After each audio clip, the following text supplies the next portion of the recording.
In this guide, I'm going to show you how to save and download Instagram messages. Before we do get into this guide, make sure to like the video and subscribe to the channel with all notifications on. It really does help the channel and it lets us know that you want more content like this. We'd greatly appreciate it. And if at any point throughout this guide you did have any questions, just ask them down in the comment section below and we could help you out further. I'm going to be doing my best to reply to every single comment down there. But begin by opening up the Instagram app, and you need to tap on your profile icon in the bottom right and then tap those three lines up in the top right and open up Account Center. In here, you're going to see a Your Information and Permissions tab. Go ahead and select that, and then select Export Your Information up at the very top, and it's going to redirect you to a page that looks something like this. Go ahead and select Create Export.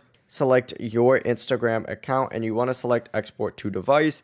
And then what you need to do is go ahead and confirm a few things. Make sure your email is set correctly, and then go through and you want to set your date range as well. I recommend doing all time for this. But go ahead and just scroll down and select Start Export, and Instagram is then going to try and export everything.